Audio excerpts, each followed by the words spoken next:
All right, I want to welcome you all back this week. I apologize for being a day late, but I have a really good reason for that, and that was that the original plan for this week's video was to follow very closely with your readings this week. So we were going to look at the statistics surrounding how deep and substantial the problem of delinquency is in American society. And we were going to spend some time talking about where we get that information. All that's in your readings, and I thought a better way to spend our time this week, so I shifted gears a little bit, something that might be more helpful to you as you enter into the field of criminal justice, would be to talk about how to interview victims who are children. And that's because we get a lot of training and professional development around interviewing techniques with adults, and we just assume that a lot of that applies to how we interview and work with children. Some of it does, some of it doesn't as much. And so I wanted to spend just a little bit of time talking about what a successful interview with a child looks like, what the goal should be, and what you have to do differently to be successful working with a child who may or may not have been a victim of a crime.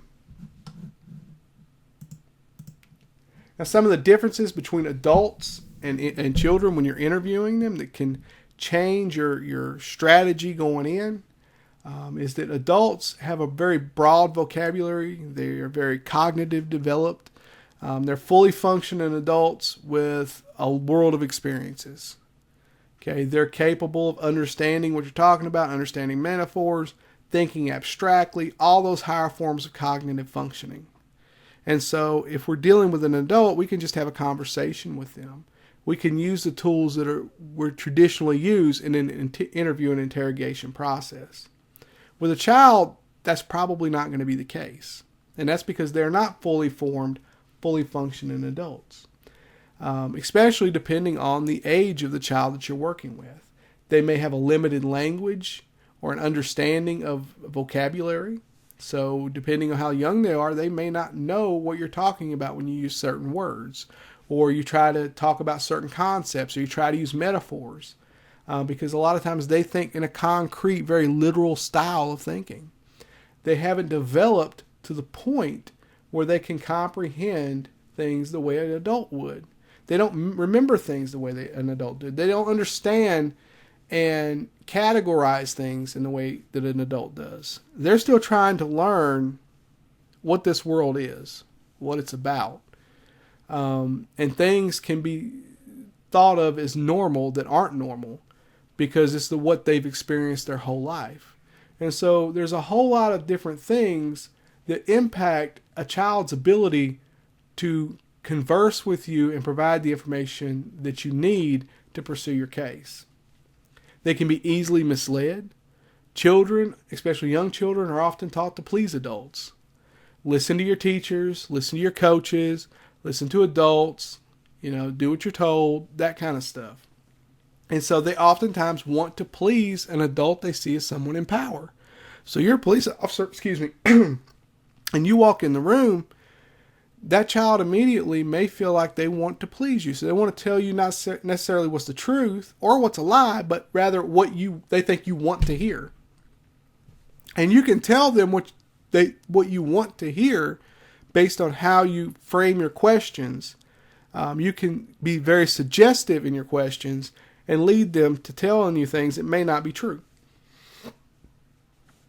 They may have loyalty to the abuser. Maybe it's a family member, a loved one, someone that's very important in their lives, someone they trust. And so they may have some type of loyalty through love or fear or whatever that may make it difficult for them to tell you something about this person. The trauma they've experienced may have caused them to withdraw or regress. Withdraw being they may withdraw to themselves, be very quiet, very distrusting. Because the adults that are supposed to protect them, that are supposed to mean the most in their lives, have betrayed them. Why would they believe this stranger walking in the door saying, "Hey, I'm here, I'm your friend," is going to really have their back? Regression in the sense that sometimes when we experience a trauma that is beyond our level of comprehension and cognitive development, sometimes we will regress to an earlier stage in our development so that we don't have to deal with what has happened. And sometimes you have to deal with that as well. The basic structure of an interview with a child follows a 5-step process. Now, these are not steps like you're going to do 1, 2, 3, 4, 5, you're done. You might go 1, 2, 3, go back to 2, 4, 5, come back to 4, just depending on how the conversation goes and how the interview goes. And oftentimes you're going to have multiple interviews at different points. But initially, you want to begin with an introduction, establish rapport, and explain why you're there. You want to be honest and upfront. A key thing we're going to discuss later on as well, make sure you're honest and upfront. Now, you don't want to go in detail with things that might cause the child to answer questions a certain way later on. So you don't go in too much detail about why you're there. But just explain in general, this is who I am, I want to talk to you, and start building that rapport, which gets us to the second step. Rapport building and developmental assessment. So in this part, what I'm going to do is try to build trust with this kid, which may be a difficult thing to do. This child may have been, and for purposes of instruction here, we're going to assume we're dealing with a child that has experienced some type of violent abuse. This person is going to be very distrusting of people, very distrusting of you. Why should you be any different than the people who are most important in their lives? You know, you're some stranger that just sat down to talk to me. And you can say whatever you want, but that don't mean I can trust you. Rapport building sometimes means going that extra mile and doing things that doesn't make sense until you really think about why you're doing it. So for one, if I'm going to sit down and have an interview with a child who I suspect or someone suspects is being abused or being a victim of a crime, the first thing I'm going to do is find a place, if I can, that is a welcoming, engaging environment. I'm not going to want to be in some sterile, area with nothing around, just me and them just sitting there having a conversation. I'm going to want to go somewhere that's private to have the conversation, but also that is more warm and welcoming. Nice lighting, good seating, a place where the child might feel more comfortable. I might bring a teddy bear or some type of stuffed animal or something to give them, make them feel a little bit more comfortable. Just do little things that you can do to build trust. One thing I would do if I had the opportunity is I would talk to school administrators, teachers, maybe coaches if I had access to them, and say, what's this child into? And then I might do, if I wasn't familiar with whatever it was, I might do a little Google search before I go in so that we can start talking, not necessarily about what we're here to talk about, but I can talk about Pokemon or whatever they're into, and start building a relationship and rapport with them based on that, so that when we ease into the other things, we've already kind of established that connection. Those things are very important when you're dealing with children. Now, that doesn't mean they're going to trust you just because you talk to them about Pokemon for 10 minutes. But what it does do is it starts laying the small bricks that start the foundation of trust that you can build on later. The third thing, after we built some rapport, we feel comfortable with each other, the environment's pretty comfortable, I'm going to set some ground rules. Ground rules are important, especially for children. And they're going to be different than the ground rules I would set for an adult, because a child does not have the cognitive ability of an adult. I can't sit and read a child their Miranda rights or whatever, because they're not going to understand, especially a child that's very young. Now, older child, yeah. But I'm going to sit down with the ground rules. My ground rules are going to be very direct and very understandable. The first ground rule I'm going to set is we're going to tell the truth. I'm going to always be honest with you. I'm not going to lie to you about anything. And keep that promise. I'm not saying you have to tell them every detail about everything that goes on. But don't lie. If you tell them something, make sure it's the truth. And if you promise something, make sure it's something you can deliver.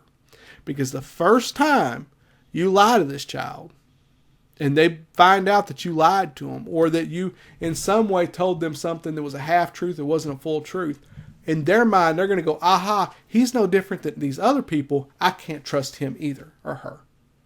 So make sure you're being honest with them, but also let them know you expect the same from them. But in your mind, don't expect them to be honest, as you're going to see the process of disclosing, even when they are a victim, is a complicated and drawn out one. So don't expect them to be honest with you right away, but you always need to be honest with them. Give them permission to correct you if you're wrong. This just clarifies the communication process and gives them a feeling of empowerment in the interview process. Okay, they get to correct the adult in the room. It's big for them. Also can also help with the rapport building a little bit. But also the function that it really plays for you is you're on different cognitive levels than this kid. You may be listening to what they're saying and think you understand completely where they're coming from and what they're talking about. And you might have no idea about what they really mean. And so allowing them to correct you and clarify the meaning of what they're saying only increases the accuracy of what you're going to get from the interview process and gets rid of some of those mistakes. A good example of this that has nothing to do with what we're talking about here is talk to any kindergarten teacher in the country. And they will tell you that kids will say things that you'll think one thing and it'll be something completely different. I was listening to one of the things, and I hate to bring podcasts into this, but one of the things I do like to watch is this Bored Teachers thing that they got. And one of the guys on there is a kindergarten teacher. And I'm probably going to butcher this story, so don't take me word for word or literal. But the basics of the story was this kid come in and said, my mom, rides on poles for a living. And the first thing, of course, they're going to think is, well, this is a stripper. They talked to the parent, and the kid's mom was a firefighter who slid down the pole to get to the fire truck. So just keep in mind that sometimes the meanings are different than what you're expecting. And give the child permission to say, I don't know. I'm unsure. I don't know the answer to this question. Because you don't want them to feel trapped in a corner where they feel like they have to give you something, or even if it means making up something. Give them that permission to say, I don't know, I'm unsure. Plus, it builds that trust. I'm trusting you that you don't know and you don't remember. I'm not going to press you on it too much. I'm not going to argue with you and go, you got to know. I'm going to allow them to do that because I understand, based on what we're going to go over here in a minute, the disclosure process for a child is an ongoing process. And when you're comfortable enough to come forward and give me that other information, that's when I'm going to be able to get that information. If I try to pressure it, try to push it, I might lose that information forever. Use open-ended substantive questions. This means use questions that allow the child to talk, to elaborate on their thoughts, their experiences, all this kind of thing. Now, you can corral them at times, bring them back, but allow them to talk about the issue in any context, in any way, in any direction they want to go. While they're doing that, you're taking in a lot of information. You're picking out the parts that you need. One of the things that they taught us when I was in training to become a hostage negotiator a long time ago, or a few years, whatever many years ago it's been, one of the things they taught us was if you allow someone to talk, their defense mechanisms come down and they'll let things slip. They'll tell you the important information you need if you just shut up and listen to what they're saying. And I think that's true when you're dealing with children too. If you be quiet and you let them talk, sometimes, even though they're afraid of what might happen or something, they may let something slip that you can use later on or can help you in further interviewing or getting more information or progressing your investigation or whatever it is. In closure, provide reassurance to the child. I've got your back. I'm here for you. I'm on your side. You can contact me at any time if you have any questions. Do you have any questions right now I can answer? And be honest about the answers you give them. If you at any time feel like you need to contact me for any reason, you call the police station, they will patch you straight into me. Okay? I'm here for you 24 hours a day, 7 days a week. I've got your back. And end on that supportive note. Because oftentimes, disclosure isn't going to happen in that initial interview. That's the sad reality of – getting this information and moving these investigations forward. So the most important key to this process is we're going to build rapport. We're going to build rapport because it builds trust. It reduces anxiety as they feel more comfortable to me. It encourages cooperation. And sometimes just by feeling close to me, they may let things slip. It also can help the child feel more at ease in discussing these matters with me. Reducing bias, the best way we can do that is to ask those open-ended, non-leading questions. Now, just because you ask an open-ended question doesn't mean it can't be leading. It doesn't mean it can't lead into problems. If I ask a child, what did your uncle do to you? That child's going to interpret that, especially younger children, into saying, he just wants to know what they did to me. Something must have happened, and they may make up something that happened. Just because you led them to that level of reasoning. And a defense attorney is going to pick that up and go, hey, wait a minute, you led this child. And it can lead to inaccurate information. It can lead to arresting someone that didn't do anything or letting somebody go that did do something. So make sure that when you ask open-ended questions, they're neutral. They're just made to help the child talk about what might have happened. Tell me everything you remember. A child can take that statement and go any way they want to with it. It could be good, it could be bad. I'm just asking you to tell me what you remember from yesterday. Is there more about your uncle's behavior that you want to share? Could be good behavior. Maybe you want to talk about, how your uncle took you to a baseball game. The child can go any way they want to with that discussion. I'm not leading them to saying anything. Help me understand everything that happened. Could be good, could be bad. Whatever the child brings me is what I have to go with. This limits bias, placing bias on the person from the interviewer, reduces the susceptibility of the child, and increases the confidence that what I get from it, the testimony they're giving me, is accurate and is more likely to be admissible in court. Now, here are some keys to making sure that you're having an effective interview with a child that's going to produce concrete, solid results. Number one, I'm going to assess the competence of the person that's sitting across the table from me. If you remember back to when we talked about the stages, stage 2 was about rapport building, but it was also about developmental assessments. That's where this comes into play. The first thing I'm going to look at is how old is this child sitting across from me? Because depending on their age, they're in a different stage in their cognitive development, and they're able to do different things, understand different things, have a different grasp of the English language and vocabulary. All that's going to impact how I'm going to have this conversation with this child. Another thing I'm going to look at is their maturity. How mature is this child? Because as you know, not every 7-year-old is at the same stage of maturity. Some can understand and have a greater grasp of the English language, have developed faster cognitively. And one of the things I'm going to look at in determining this is their grades. If a child's a straight A student, that's not an exact indicator, but it does provide me some evidence that maybe this child understands things a little bit better than a child that's struggling. Next thing, I'm going to look at, are there any developmental disabilities that I need to be aware of?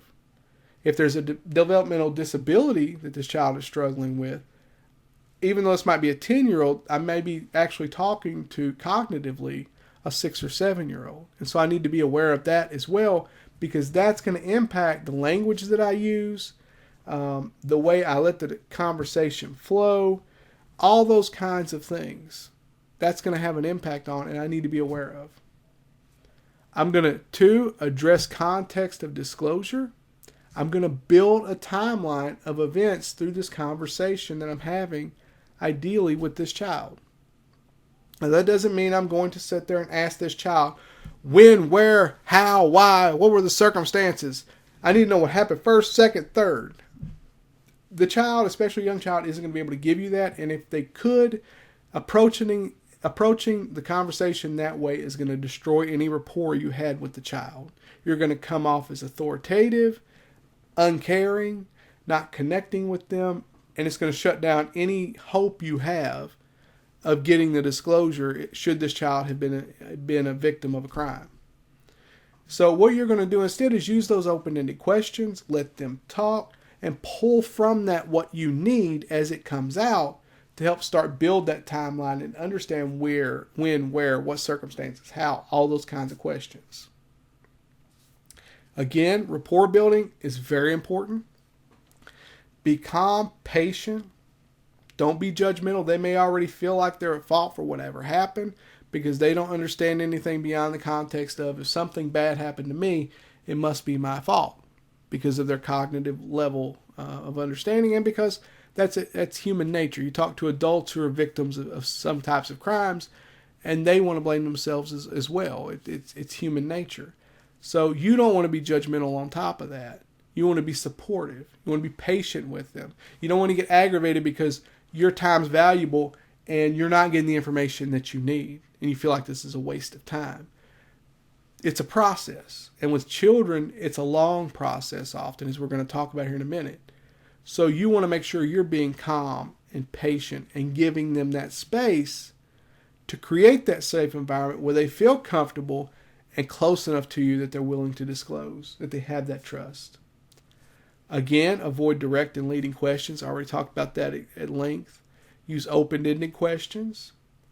Use the child's language. Remember, based on your assessment of competence, use language that the child is capable of understanding. They're not, depending on their level of cognitive development, they're not going to be able to understand the terminology and the jargon you're used to using. You're going to have to break it down to their terms. And sometimes that can be really difficult, especially when you're dealing with a child, kindergarten or younger, who have a very limited vocabulary, very limited understanding about what's appropriate and what's not at times, because what they may have experienced may seem normal to them because that's all they've ever known. So you need to make sure that what you use, what words and props and tools you use are appropriate to the child and not leading. Document, observe things like body language, nonverbal cues. All those kinds of things you'll learn later. We're not going to cover it here, but you'll learn in your criminal investigation class when you talk about interviews and interrogation techniques. You're going to use all that stuff you would use on an adult as well, but you're going to use it on a child to try to understand, are they being open and honest with me? Are they trusting me? Are they engaged in this conversation? Remember, children think in concrete terms. Don't use a lot of metaphors. Don't use a lot of abstract ideas. Especially young children aren't capable of comprehending that and understanding it and understanding what you're getting at. Focus on concrete language and provide reassurance. Explain what's going to happen next. Make sure they understand that whatever did happen or didn't happen wasn't their fault. You're there for them. You're there to protect them. They can reach out to you at any time. Building that rapport so that the next time you come in contact with this child, you've already done some groundwork. They already have some trust. And that trust may build over time. Levels of cognitive development. I'm not going to go over this too much because you have a psychology class, again, that's going to go over Paget stages of development. Key here is just to say, and just to remind you and just highlight, depending on the age that this child is in, they're capable of understanding the world and their place in it and their ability to conversate and connect with people changes based on the stage of development that they're in. So I can't go to a 2 to 7 year old and expect the same things from that conversation or to approach it the same way that I would a 12, 13, 14 year old. So just keep that in mind and think about it when you go through your psychology class. People often ask, why would a child not report? I've seen several stories over the years in the news about people who came forward when they were 30, 35, maybe even 40 years old or whatever, about childhood trauma. And people were like, that can't be true. If that happened to you, you would have told that a long time ago. And from the perspective of someone who's never been a child, who's been a victim of something like this, it makes perfect sense. If that had happened to me, I'd have come forward.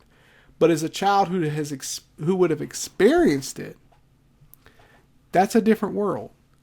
Their interpretation of that is different. They've dealt with a lot of things that may have kept them from coming forward. And these are just some of the reasons why that you need to be aware of when you're talking to these children to help you have patience and not feel like they just won't be honest with me. There's reasons why. Number one, they may not be developmentally ready. They may not even understand that what happened to them was wrong. Because again, if you're dealing with a 5-year-old and their whole world, their entire life, this has just been something that happened, then it doesn't seem wrong to them. Because it's the only world they've ever known. As sad as that is, that's truth. And so they may feel like there's no need to come forward and tell you what they had for supper yesterday. It's kind of the same thing. They may be sworn to secrecy. This may be somebody they care about deeply, or they're deeply afraid of. Either way, they may be sworn to secrecy, and if they tell, here's the bad things they've been told that's going to happen to them, and how the person who did it has a way out of getting in any trouble for doing it. Trapped, helpless, they may be afraid of breaking up their family. Children have a biological connection to their parents that's very complex. And a child who's been a victim, who's been victimized by a mom or a dad,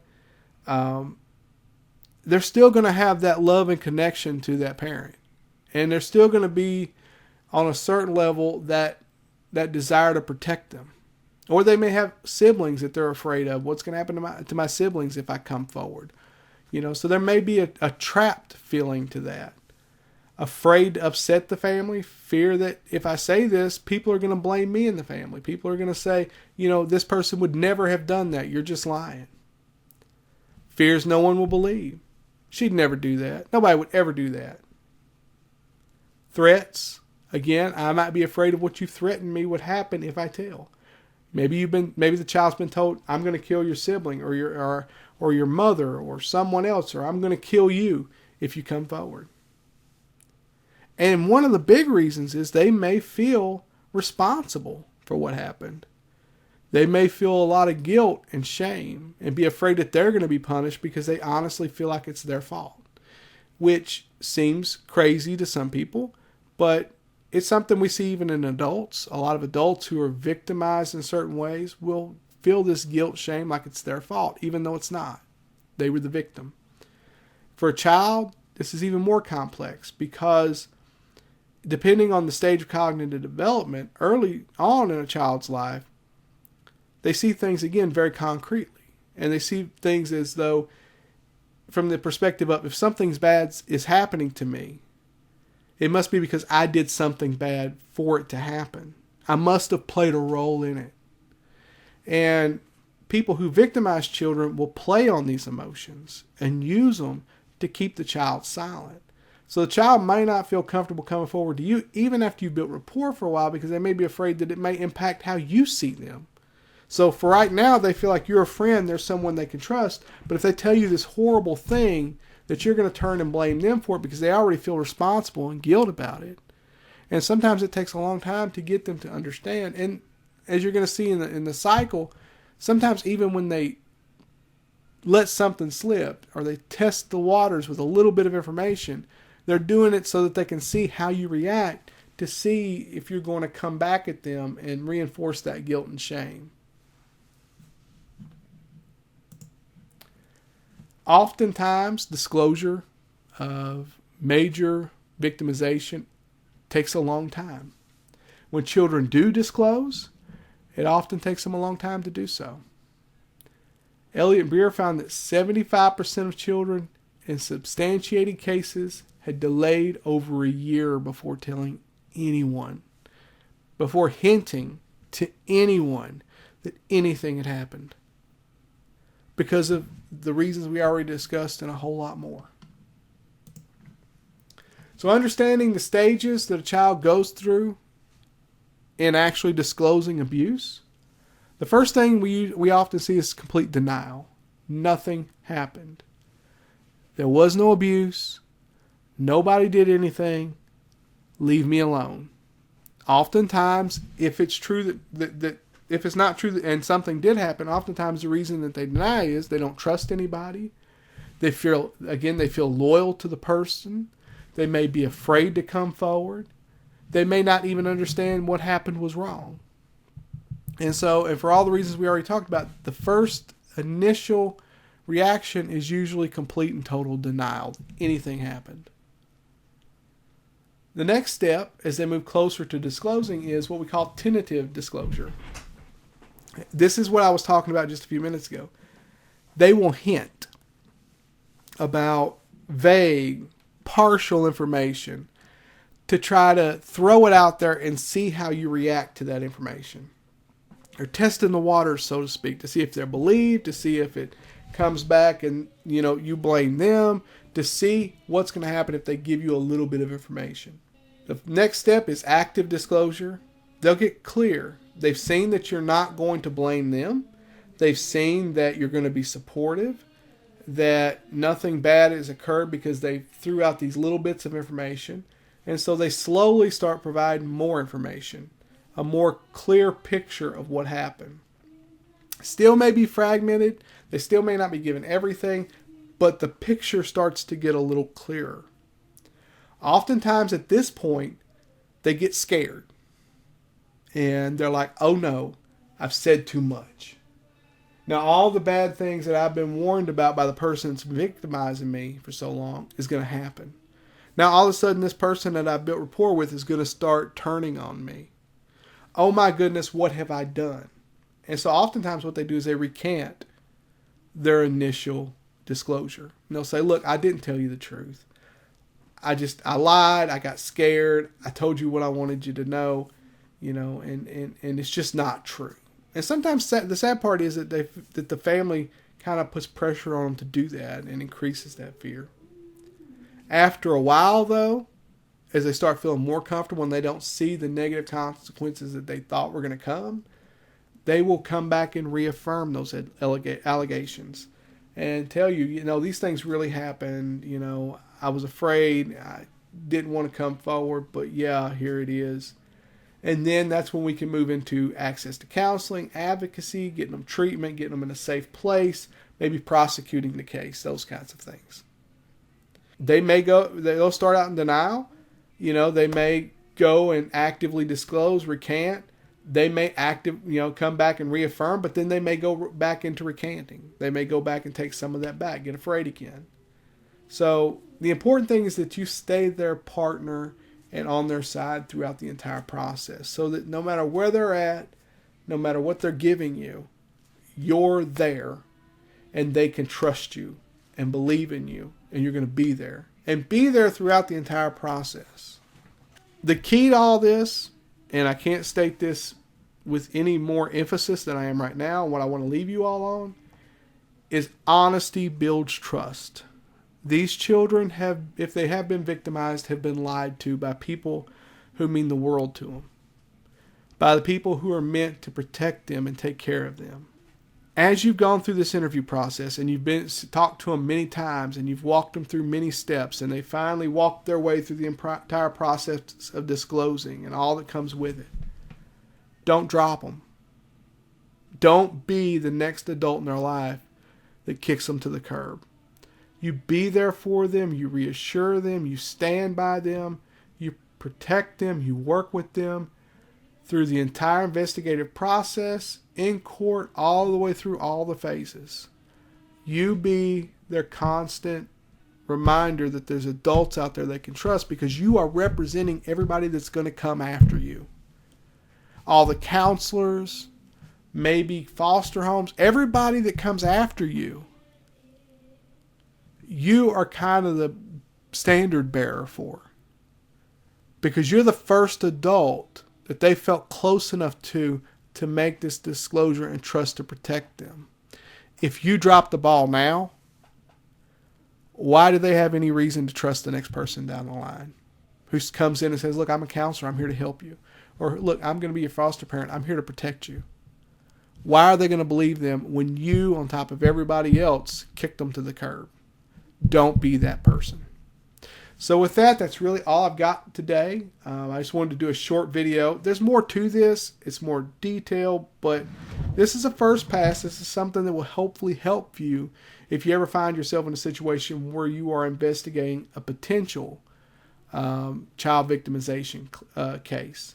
So with that, I hope you all have a great week. I will see you all next week. Feel free to email me or contact me with any questions, comments, or concerns, and have a great one.